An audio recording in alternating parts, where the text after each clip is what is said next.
Good afternoon. It's Thursday, the 1st of December 2016, just after 1 o'clock. Welcome to UK Column News. I'm your host, Mike Robinson. And joining me today via Skype is Brian Gerrish, who is still at home. Brian, welcome to the programme.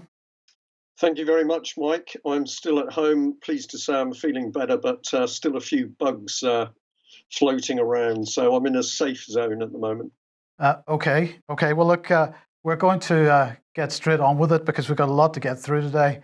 And the great news, as I'm sure you will agree, is that Tony Blair has been found innocent by Parliament.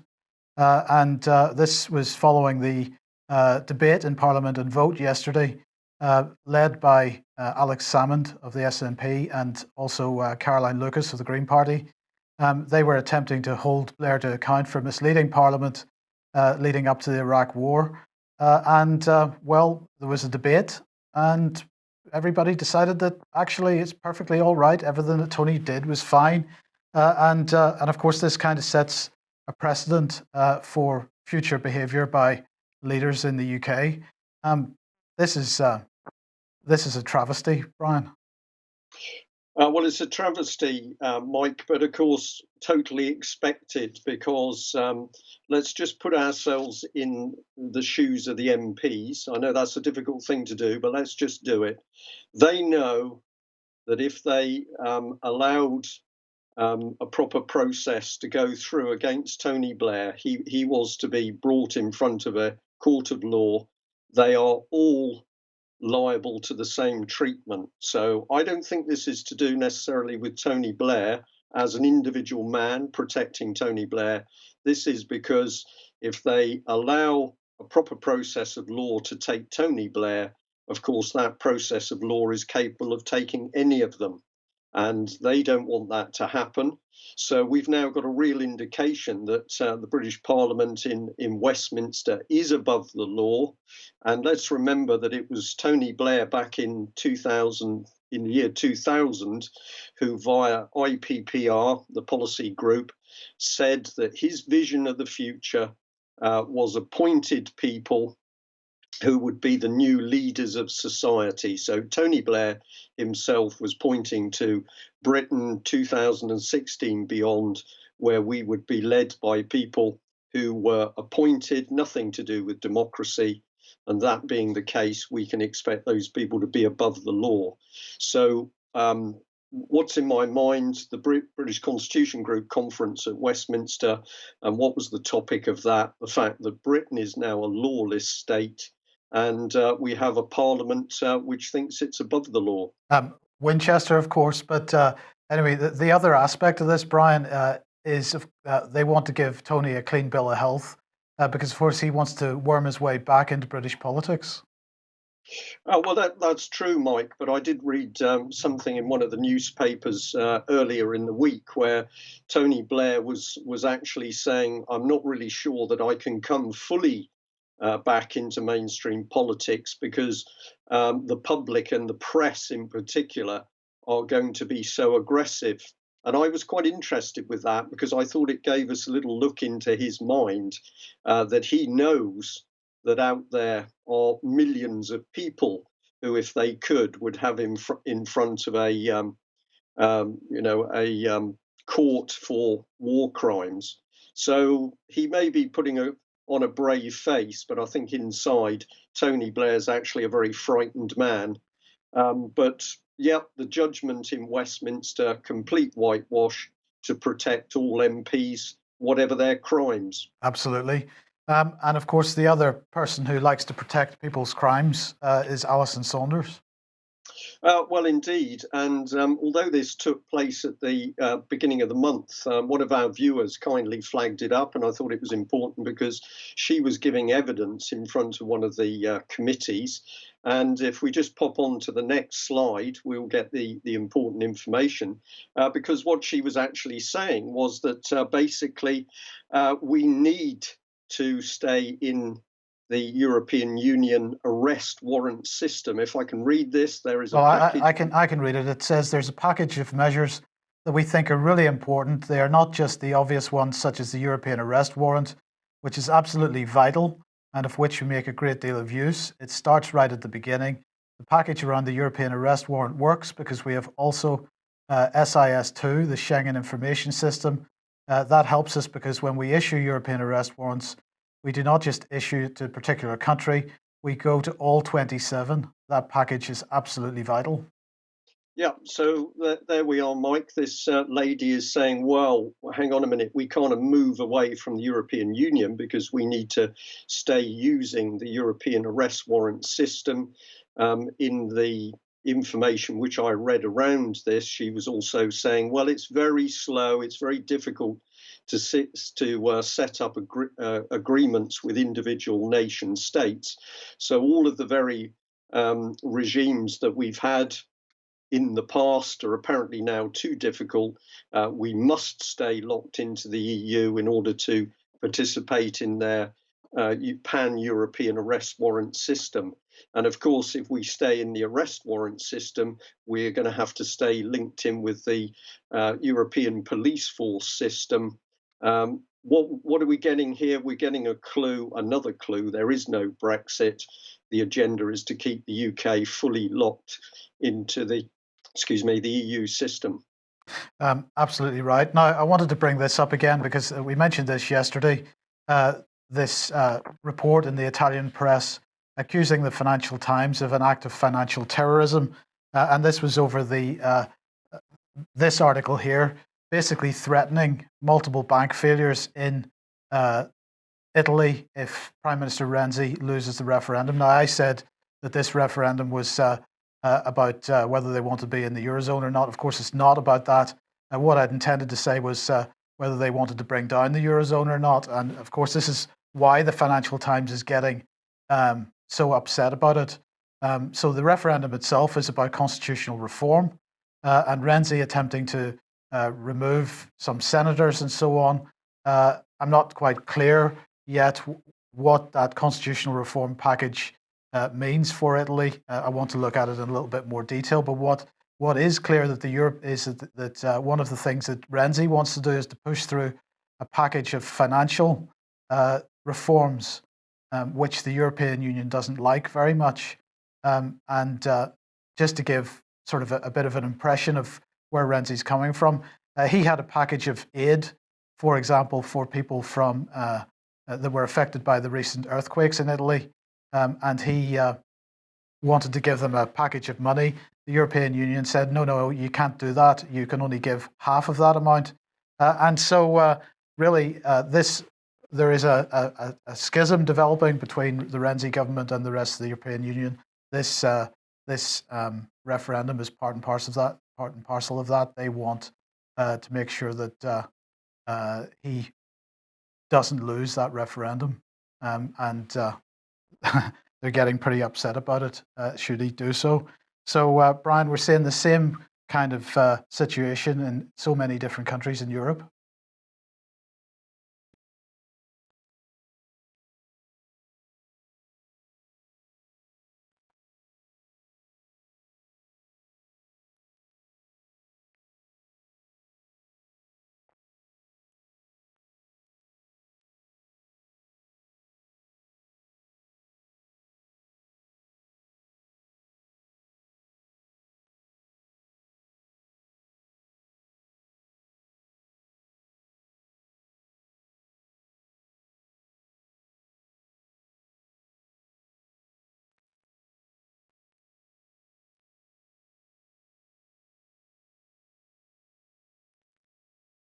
Into the visible politics of a nation state, whether it's Italy or another country. Absolutely right. Okay, so Steve Baker, Brian, what's he up to? It's a shame. We had hope that David Ellis was going to be with us, but I'm going to pick up on what David's been talking about. This is an MP who's very outspoken, apparently, about the EU. We need to get out of the EU. But he's also puts himself forward as being a huge supporter of the armed forces. And we're just picking up some very strange information around this man and indeed other politicians. They're saying they're for one thing, but when you actually challenge them and and put them on the spot, something else emerges. If we can just follow through this little sequence of slides. The next one, if we bring this up, this was key. Dave Ellis tackled this man over what we are seeing about the continued work to bring UK military into the EU military system. So we're told Brexit is going on, but if we look at what's actually taking place, Britain's military is being sucked into the EU at an ever quicker rate. We know that the EU command and control structure, which has been set up in UK, can be activated within 24 hours. We know that we've got massive numbers of European armed forces personnel working in UK's military bunker up in London. They're also down in St Morgan in Cornwall. So the government is saying we're working for Brexit, we're coming away, but that doesn't appear to be the case. And one would have thought that Mr. Baker, when informed of the reality, would have been asking questions straight away. Where is your information? This is very serious. What can I do about it? But what Dave Ellis has said is no sooner was the subject of the continued integration mentioned than Mr. Steve Baker ran a mile. So this next slide is one of the organisations that he says he's supporting. This is Veterans for Britain. And of course, this is one of the key groups. There's a number of them where ex-military people who are getting very, very nervous about what's going on are trying to organise themselves and put pressure on the government. So Mr. Baker involved, but when he is given irrefutable evidence of the continued integration of UK's military into the EU, he runs away. And what we're getting is a sense that maybe some of these groups have become very vulnerable to what? Infiltration by government representatives? Is this what's going on? We can't say for certain at the moment, but you get a sense of unease that good people who are worried about their country are being controlled.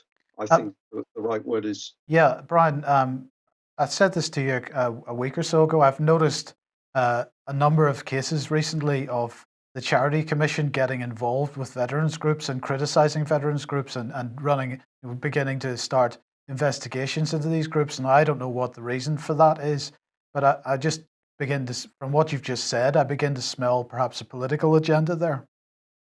Well, I think you're spot on, Mike. And yes, I remember the conversation we had.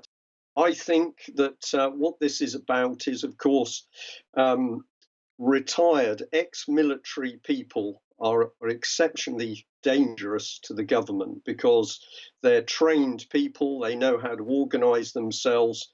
I would say most of them have got a lot of loyalty to their country. And of course, if they were to find out as a body the criminal action that's currently going on in Westminster, they would be a powerful force. So, and there is a lot of them. We're talking about hundreds of thousands of men and women out there in Britain who, if they were properly motivated and organised, could pose a big challenge to the government and what's happening. So what I think the government has done is it's encouraged the setting up of more and more little charities and non-government organisations. They attract veterans. The websites say the right things. They say that they're after saving the armed forces, looking after veterans, all the right language. And then along come the veterans, and these organisations then make sure that they don't actually achieve anything worthwhile. This is the control valve system. And I believe that this is an orchestrated effort by the government in order to strip the power away from veterans in Britain. But Steve Baker has links to Lehman. Well, this is where it gets fascinating. You know, who are you dealing with? Of course, to the military or to the veterans, he says, "Well, I'm one of you because I'm a former RAF engineer." But if we get into his career, well, he's done some military work, but then he's boasting that he was responsible for risk management for Lehman Brothers. So he was determining the strategy for the critical functioning of maintaining and controlling the risk associated with many billions of dollars of assets under management. Well, that worked out well. Well, he kind of done very well because, of course, Lehman Brothers went bust.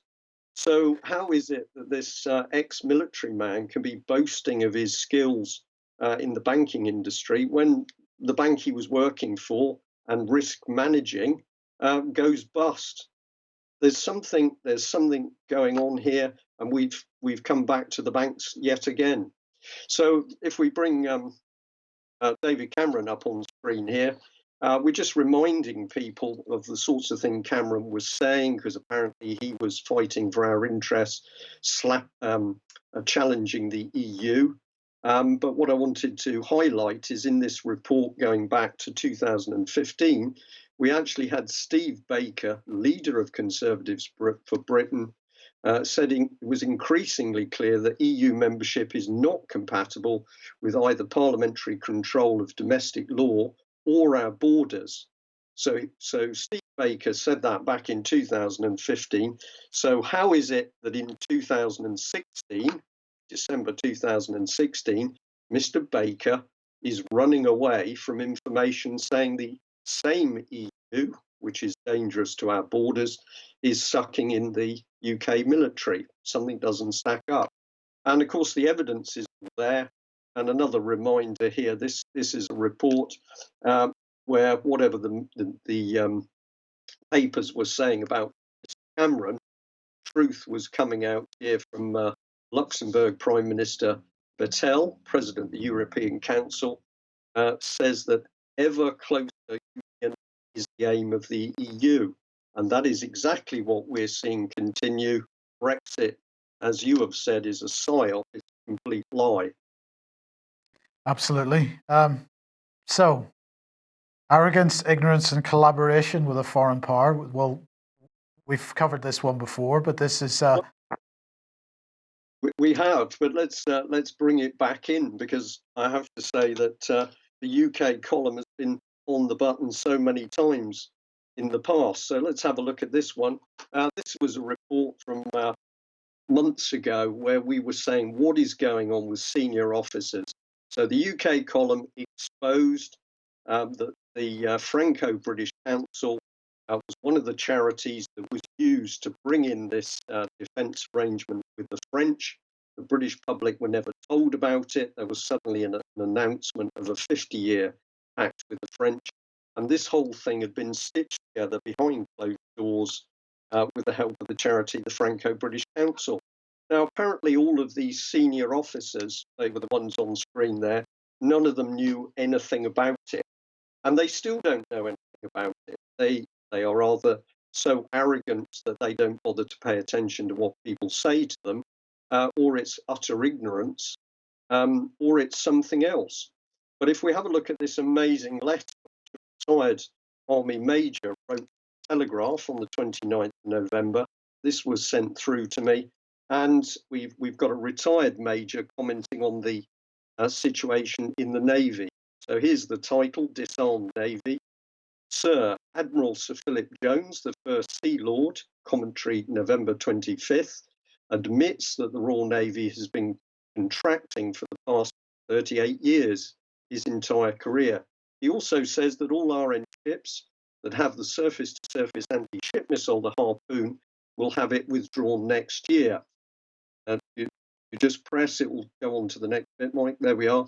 As a former infantry officer, I find it utterly incredible that the head of the Navy is prepared to send his 8,000 sailors on operations without the means to defend themselves against other ships. It's like deploying artillery without any shells to fire, or infantry without any bullets for their rifles. His decision, like those of many senior officers in all three services, seems driven more by political considerations than by the operational needs of the sailors he is privileged to command. Major John Rylance. So my point is here, it takes a retired Army major to put his finger right on the button, but we've got all of these senior officers, whether they're Army officers, Royal Navy officers or Air Force, who seem, for whatever reason, incapable of understanding what's going on. So yesterday I tweeted this one out, and if you press the red button, Mike, it'll bring me to that tweet. I tweeted out the letter from Major John Rylands, and then I made some comment on it because I said that basically senior military officers seem to be suffering from artificial intelligence. And of course, what that really is arrogance and ignorance.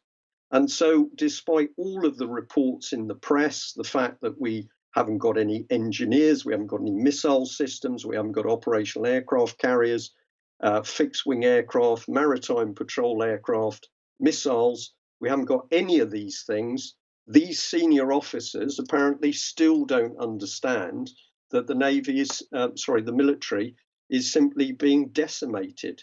Well, I'm lost for words on some of it. Well, I have to say, Brian, they may not understand that, but it's pretty clear that the politicians understand that, because today there was an announcement that the families of anybody killed or injured on active duty in a combat situation will be entitled to a larger compensation pot.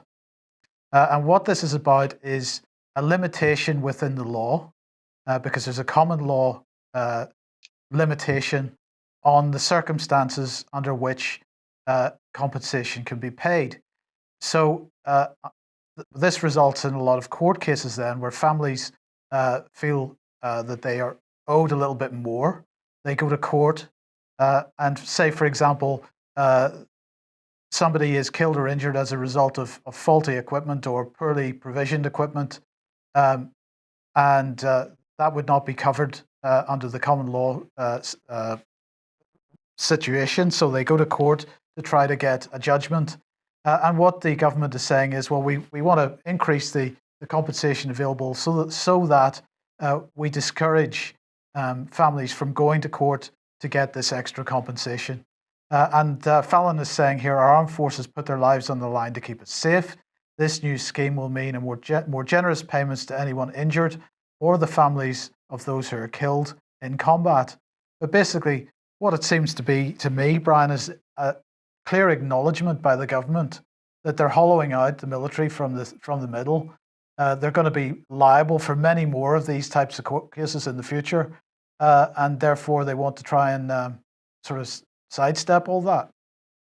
Well, indeed, and it ties in so nicely with what we've discussed earlier on the veterans and the power of veterans. Obviously, able-bodied veterans can go on and they can have other careers, and therefore they're going to be a little more modest, I think, in any demands that they put on the government. But of course, people who've come out suffering injuries, lost limbs through whatever fault of the government, these are very quite rightly angry people, and they are going to go for the government. So I think you're right. What we've got going on here is the attempt to get in amongst people who are going to bring the government to account, to try and defuse it, to try and take the power away. I would say if Mr. Fallon is talking, we can be pretty confident that what he says is an utter lie. This seems to be the measure of this man. Absolutely. Well, he's not the only one talking, so we'll just bring in Sir Stuart Peach, who's the Chief of the Defence Staff, and make sure we know what he's saying as well. He's saying clarifying combat immunity and offering better compensation will remove the need for legal action, and the courts will no longer have to second-guess military decisions. So they're clearly nervous about this. Oh, I think they're very nervous, Mike. And let's bring in another subject, just because it's there at the back of my mind, which is the anti-malarian drug Lariam. Of course, the MOD was giving this drug, knowing it was causing huge problems. It continued, despite all of the evidence, to give this drug to servicemen and women. The Americans regard it as being so dangerous they pulled it out of service. But the MOD continued to administer it. And to be fair to the drug company itself, Of course, they said, well, one of the things that's going on is the MOD is administering Larium as part of a cocktail of other drugs that it's giving to servicemen and women before they deploy. And of course, the safety guidelines for Larium says this should not be done. What did the MOD do? Well, it held a series of secret meetings, one of which the UK column discovered. And despite the fact that I think it's Glaxo is the producer of Larium, maybe I'll be corrected on that, but I think it's GSK. Basically, they sent along a representative, a lady, who quite rightly took the MOD to task and said that the adverse effects of this drug are the fault of the MOD because they're not administering it properly. What happened? A complete cover-up by the British Ministry of Defence and no proper investigative reporting by mainstream media. They are very frightened, I think.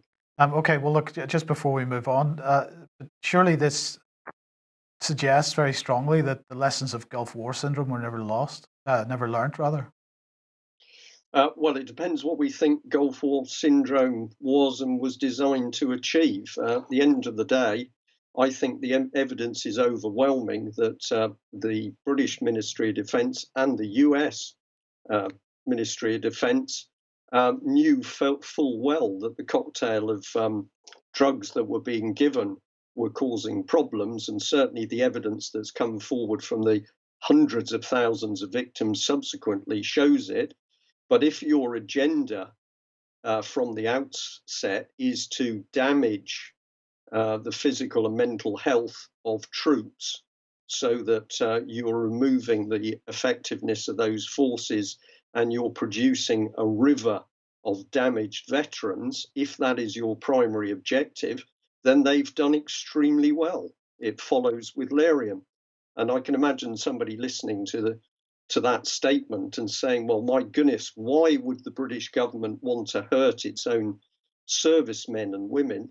Well, the simple answer to that is that it's becoming increasingly clear that our government is not interested in the best interests of the wider public, be it through the NHS or schools, whatever we look at. The evidence is that we are being attacked by our own government. And who are they going to attack with vehemence? They're going to go for military people because they can be dangerous. Yeah. Okay. Well, let's make a bit of progress through some of the slides. This from RT: the Russian Navy on combat alert as Ukraine begins missile launch drills near Crimea. We continue to see this pressure building against Russia. This is I can't even put into words how dangerous this is. But if we look at what else is going on, we've got Aleppo, of course, in its final days, eastern Aleppo at least, and Matthew Rycroft in the United Nations complaining bitterly about the continuing operation in eastern Aleppo. He's asking, what will it take? Syria is in the midst, he says, of an horrific conflict, and the worst is probably yet to come. He said, I've met members of Syrian civil society, and I find that very interesting that he's singling out Syrian civil society, of course, because we're talking about the NGO complex there. And they tell me what you would expect. The bombs are directly responsible for the greatest number of deaths. To stop the deaths, stop the bombing. So he's calling for a no-fly zone. And I'm just going to highlight the hypocrisy following on from what we did yesterday of this, because while he is complaining bitterly in the United Nations about what the Syrian army and the Russian support are doing in East Aleppo, of course, civilian casualties are absolutely mounting within Mosul. And Reuters a few days ago reporting this, civilian casualties from Mosul are overwhelming capacity, according to the United Nations. We've got other reports, Mosul facing catastrophic water shortages as a result of the bombardment. But let's not forget that, Britain is there in Mosul, bombing ISIS out of Mosul.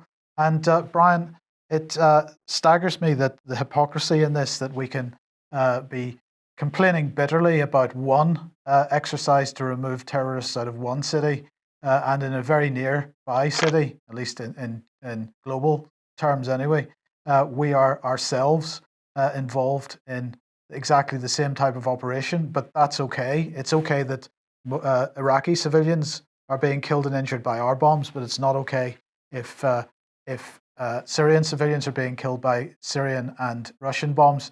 Where in both cases, it's absolutely clear that the civilians are only there because they're being kept there by terrorists. Well, we're starting to put the picture together very nicely, Mike, with the emphasis there on Tony Blair being found innocent.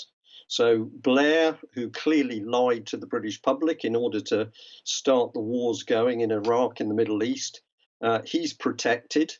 And what does that mentality show us? It shows us that basically what we do is okay, but if other people do something similar, it's not okay. It's unbelievable hypocrisy, and it's unbelievably dangerous. I read some material earlier this morning where, of course, the Russians are saying, isn't it remarkable? We free up 80 to 90,000 people in Aleppo.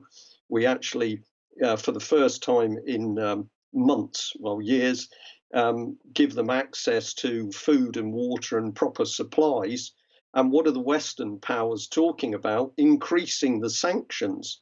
So we've got Westminster now. It's a criminal elite. It is out of control, and it's prepared to do anything in any nation in order to further its, I'm going to say, globalist aims.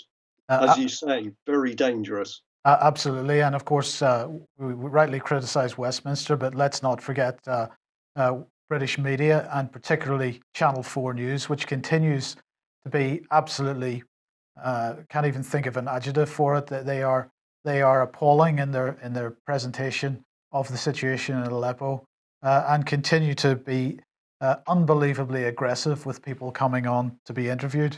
But let's just bring this one up from Reuters. Aleppo rebels hope to reverse fortunes with new alliance. So the remaining terrorists in eastern Aleppo, who haven't necessarily been the best of friends up until now, are now trying to reorganize themselves. And what's interesting from this article is that it hints at some form of centralized control, possibly from Turkey. And so the Syrian military, I've been told, are pretty concerned that there's a sting in the tail as they deal with the final parts of eastern Aleppo, that there's something waiting for them there.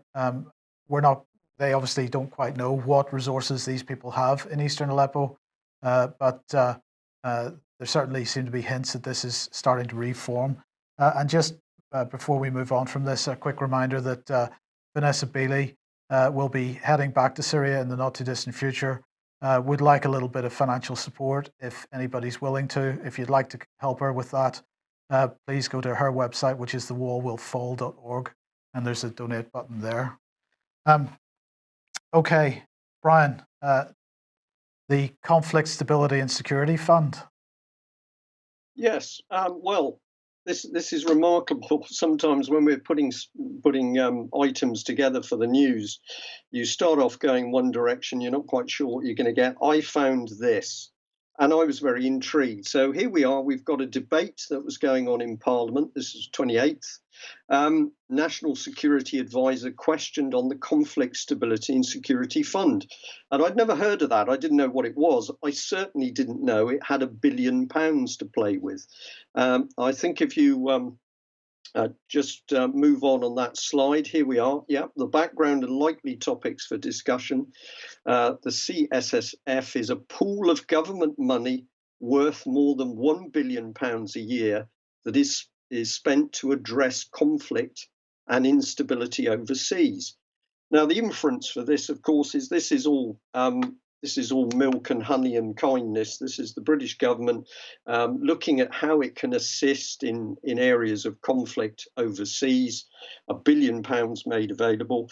But as you dig into it, you actually get a sense that something very, very nasty is taking place. So if we follow through with the next slide here, this is the famous Margaret Beckett, an MP, I think not known for her immense intelligence, but she was questioning a variety of people as to how they've been spending this £1 billion.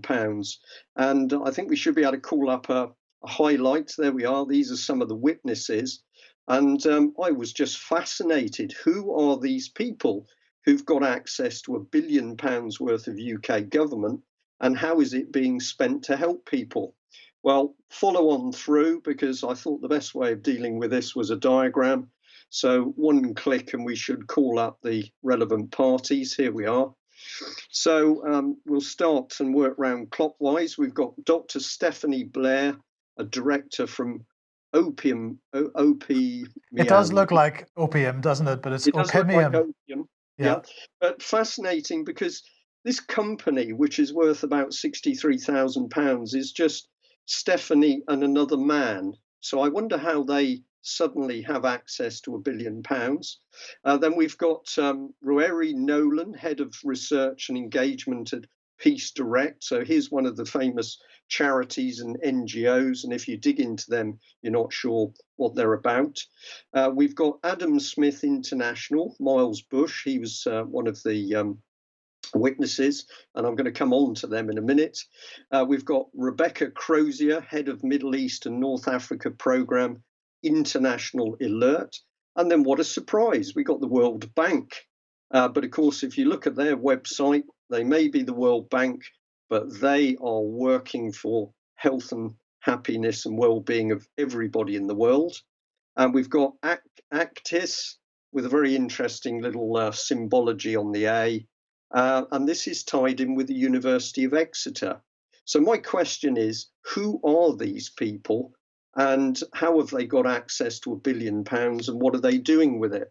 Well, if we follow through, let's have a look at Adam Smith. And they're boasting that their work has been outstanding in raising taxes in Afghanistan. So we've got one of the most poorest countries in the world smashed to pieces by British and American military action. And in comes this organisation funded by the British government who says, don't worry, we're pulling more taxes out of Afghanistan. And if you press the button, Mike, we should be able to bring up the boast. Here it is. It says, we've overseen tax revenue rise from US $230 million to $2 billion. This is drug revenue, isn't it? Well, it seems that we've got a country being milked. So this fund, this £1 billion that the British government has put up, is nothing to do with calming areas of unrest. It's nothing to do with helping rebuild nation states. This is introducing a criminal banking cartel. And I'll emphasize where this goes, because if we bring on the next slide here, I was totally unaware of this organization, which is called the Stabilisation and Conflict Learning Resource. And we've got a Mark Bryson Richardson, who's the Stabilisation Unit Director. So the headline leads people to think that this is the British government doing its best to calm things down in areas of unrest. But I think something much dirtier is going on. So let's have a look at one of their publications here, which is on the next slide. Conflict Sensitivity Tools and Guidance. And if we go to the next one, this is the key bit. What is this guidance for? It's delivering Her Majesty's government's national security objectives effectively in fragile and conflict-afflicted states. So this is nothing to do with helping people. This is nothing to do with charitable work. This, as you've described, Mike, is a pernicious case of British soft power to get into countries in order to hollow them out from the inside. This is appalling stuff. And really, if you want to know why they had to protect Blair, they had to protect Mr. Blair, because if he goes down and we start to see proper investigation, all of this is going to come out. The British government is creating this war and unrest and destabilisation of overseas countries. Syria at the moment is the classic case, but it's being done under the banner of charitable works. This is obscene. Absolutely. Well, let's come back domestically then, and the police. We've been covering the militarization of the police recently, and of course, militarization of the police is part of the transformation of police. So the government has announced today £26 million awarded over the next 3 years to support 28 transformational policing projects. Now, we covered this recently, not quite the same thing. This was a previous tranche of funding, and this is through the Transformation Fund. So the Police Transformation Fund, hundreds of millions of pounds over the next spending review period, will be used to transform police capabilities in response to the changing threat. The fund will be police-led and approved, owned and driven, and the fund will be used for service transformation aligned to the policing vision. So it will, they say, build new capabilities to respond to the changing crime threat and support a strategic shift to prevention of both crime and non-crime related demand, and so on. So we did cover this in the past. And so they said the changing demand and fiscal pressures means we need to think imaginatively and radically about policing. Recent falls in crime and steady public confidence risk masking the need to respond to challenges such as globalization, digitization, and new threats. And they're saying that they need to reimagine the whole system, not incremental reform. So this new tranche of money, Brian, is because they've reimagined the whole system, but they're not going to be slow about this transformation. It's going to be a very fast transformation now. And again, it sort of suggests to me that they're feeling like their backs are up against the wall and they've got to come out fighting. And this is what they're putting this money into. Well, what did Amber Rudd have to say? She's the Home Secretary. She said the Police Transformation Fund is a real opportunity for police leaders and police and crime commissioners to transform policing for the future and to respond to the changing nature of crime. I'm delighted that more than £60 million has been awarded to groundbreaking and collaborative projects this year alone. So the other thing that we highlighted, if you remember, in the earlier tranche of money, was this organisation, Police Now, which is bringing graduates directly into high-level positions within the police service, so they're not getting sort of boots on the ground experience before they get into managerial roles. And of course, this is a pretty dangerous thing to say, and we can't let this one pass without bringing in Brandon Lewis, our favourite government minister for policing. He says we want to finish the job of police reform, and through schemes such as the Police Transformation Fund, it is clear that forces can collaborate on innovative solutions to complex policing problems. But what they're doing here, Brian, is transforming the police, as they say, but to a form that we certainly have never seen before. And we were certainly never asked if this is what we wanted to see happen. Well, absolutely correct, Mike. What is coming in very, very quickly is a dictatorship. We know that, of course, we've got this massive state spying system. What do you need in a dictatorship? Well, you don't need friendly bobbies on the beat. What you need is a vicious paramilitary police force. So when they're talking about transforming the police, they are talking about paramilitarization of the police. They're talking about integration of the police in with other security services and the spying network. This is a dictatorship. And the words collaboration, transformation, imaginative, those words are the new hypnotic language.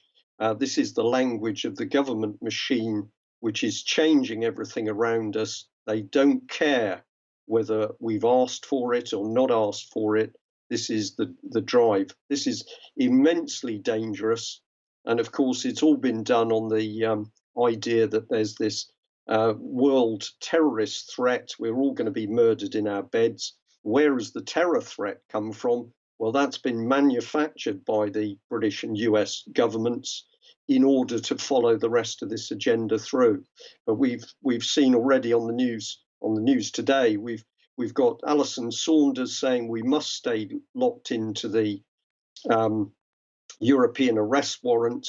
We know that Europe is principally militarized police, and now we've got Brandon Lewis saying we're going to get more of that here in UK. They're rushing this through. And I'll just add to this that I was told yesterday or the day before that Dennis Skinner, wonderful old Labour politician, he asked somebody about what they thought was happening in the country, and they said there's a dictatorship being installed by the Tories.